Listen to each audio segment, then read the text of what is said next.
28 বছর দায়িত্ব পালন করে অস্ত্রসিক্ত নয়নে বিদায় নিলেন মুয়াজ্জিন আব্দুল মতিন। তার সুরেলা কণ্ঠের আজানের ধ্বনি জুড়ি উপজেলার প্রত্যেক মানুষের কাছে ছিল পরিচিত। দীর্ঘ বছর দায়িত্ব পালন করে ইমামতি পেশা থেকে অশ্রুসিক্ত নয়নে বিদায় নিয়েছেন তিনি। তার বিদায়ে মসজিদ কমিটি এবং মুসল্লিগণ আপ্লুত হয়ে পড়েন। মৌলভীবাজার জেলার জুড়ি উপজেলার অন্যতম ঐতিহ্যবাহী একটি মসজিদ জুড়ি জামে মসজিদ। মসজিদটি জুড়ি শহরের প্রাণকেন্দ্র পশ্চিম জুড়ি ইউনিয়নের ভবানীগঞ্জ বাজারে অবস্থিত। মসজিদটিতে সানি ইমামের পাশাপাশি মুয়াজ্জিনের দায়িত্ব পালন করেছেন দীর্ঘ 28 বছরের অধিক সময় হাফেজ আব্দুল মতিন।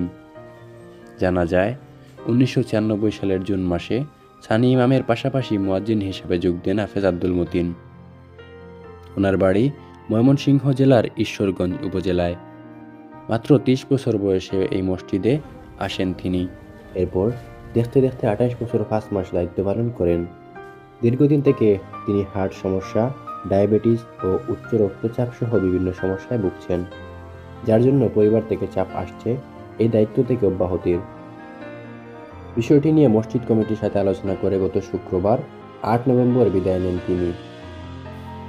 ওসমান গনি নামের একজন মুসল্লি বলেন, আমার জন্মের আগে হুজুরে মসজিদে এসেছিলেন। আমরা ওনার কাছে মক্তবে পড়ালেখা করেছি।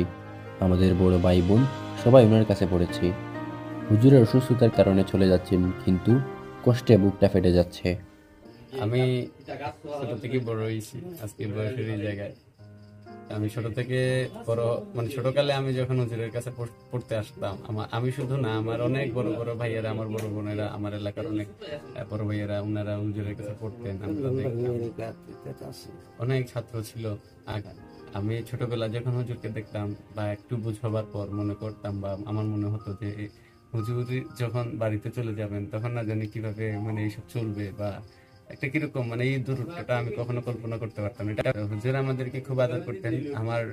আমাদের পরবর্তী প্রজন্মকেও, আমার আগের প্রজন্মকেও হুজুর পাইছেন এবং উনি প্রায় আমাদের জুরির বাসীর একান্ত একজন মানুষ হিসেবেই ছিলেন। জুরির সকল মানুষের অনেক সুখে দুঃখেও উনাকে আমরা পাইছি, উনার সুখে দুঃখে আমরা থাকার চেষ্টা করেছি এবং আমরা মানে আন্তরিকভাবেই উনাকে আমাদের একজন সাথী হিসেবে পেয়েছিলাম। এটা মানে শুভাকাঙ্ক্ষী হিসেবে পেয়েছিলাম, এটাই আমাদের একান্ত পাওনা। আসলে এটা অনেক বড় ব্যাপার একজন মানুষের জন্য। একটা সুদীর্ঘ 28 বছর, উনি 28 বছর বয়সে এখানে আসছেন, 28 বছর পর উনি এখান থেকে চলে যাচ্ছেন। এটা আসলে উনি একবার যৌবনটা, উনার যৌবন থেকে বার্ধক্য উপনীত হওয়া পর্যন্ত উনি এই সময়টা পুরোটা সময় জড়িত দিয়েছে। আমরা ওনার প্রতি আন্তরিকভাবে কৃতজ্ঞ। এ বিষয়ে মুয়াজ্জিন হাফেজ আব্দুল মতিন বলেন, আমার বর্তমান বয়স 58 বছর। দীর্ঘদিন থেকে আমি ডায়াবেটিস, হার্ট ও উচ্চ রক্তচাপের সমস্যা সহ বিভিন্ন রোগে আক্রান্ত। পরিবার থেকে বলা হচ্ছিল দায়িত্ব থেকে অব্যাহতির জন্য, কারণ এখানে আমাকে বেশ কিছু রোগের ঔষধ নিয়মিত সেবন করতে হয়, যা মসজিদের দায়িত্ব পালন করে করা কঠিন হয়ে যায়।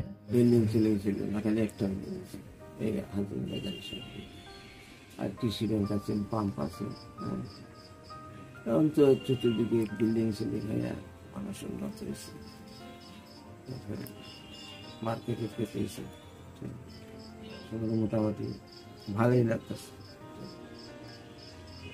তাহলে কিছু নেই এখানে, আমার এটা শারীরিক অবস্থা বলা চাই। তিনি বলেন, জুড়িতে যখন প্রথম আসি এত কিছু ছিল না এই মসজিদে। ধীরে ধীরে সব কিছু পরিবর্তন হলো। আমিও যৌবন পেরোলাম, এখানের মানুষের সাথে মিশে গিয়েছিলাম। জুড়ির মানুষগুলোর সাথে আত্মার বন্ধন তৈরি হয়েছে। শেষ সময়ে এসে অসুস্থতার জন্য এখান থেকে চলে যাচ্ছি, কিন্তু মনটা পড়ে থাকবে এই উপজেলায়, এই মসজিদে। মসজিদের বর্তমান সানি ইমাম ও মুয়াজ্জিন কারি বিলাল আহমেদ বলেন, আমি হুজুরের সাথে সময় কাটিয়েছি 7 মাস। এতদিনের চলাফেরায় আমি হুজুরকে যথেষ্ট কাছ থেকে দেখেছি। তিনি খুব অমায়িক একজন মানুষ। আল্লাহ তিনার বাকি জীবন সুস্থ স্বাভাবিকভাবেই যেন কাটান। মসজিদের ইমাম ও খতিব মাওলানা নজরুল ইসলাম বলেন, এই মসজিদে আমারও দীর্ঘদিন হয়ে গেছে। আমি যখন এই মসজিদে জয়েন করলাম তখন মসজিদে মুয়াজ্জিন নেই। একদিন কমলগঞ্জ উপজেলার শমশনগর গিয়েছিলাম, তখন আমার দেখা হয় মুয়াজ্জিন সাহেবের সাথে। তিনি তখন সেখানে একটি মসজিদে আজান দেন। আমি তখন ওনাকে জুড়িতে নিয়ে আসি। তিনি মসজিদে আজান দিলে ওনার আজান শুনে সবাই রাজি হন। আমারও তখন যৌবনকাল, দুজন মিলে আমরা দীর্ঘদিন একসাথে ছিলাম। আমি নিজেই মসজিদে 37 বছর ধরে ইমামতি করছি। শারীরিক অসুস্থতার কারণে উনি বিদায় চাইছেন। ওনার জন্য আমরা দোয়া করি এবং উনিও আমাদের জন্য দোয়া করবেন যাতে আমরা সবাই ভালো থাকতে পারি। মসজিদ পরিচালনা কমিটির সহ-সাধারণ সম্পাদক রুশমত আলম বলেন, উনি দীর্ঘদিন আমাদের ঐতিহ্যবাহী এই মসজিদে দায়িত্ব পালন করেছেন। উনি একজন ভালো মনের মানুষ। অনেকদিন ধরে অসুস্থ, নিয়মিত ঔষধ সেবন করতে হয়। নিজ ইচ্ছায় অবসরে যাওয়ার কথা বললে আমরা ওনাকে বিদায় দিতে রাজি হই। গত শুক্রবার আমরা ওনাকে আনুষ্ঠানিকভাবে বিদায় দেই। আমরা দোয়া করি আল্লাহ ওনার খেদমতকে কবুল করুন।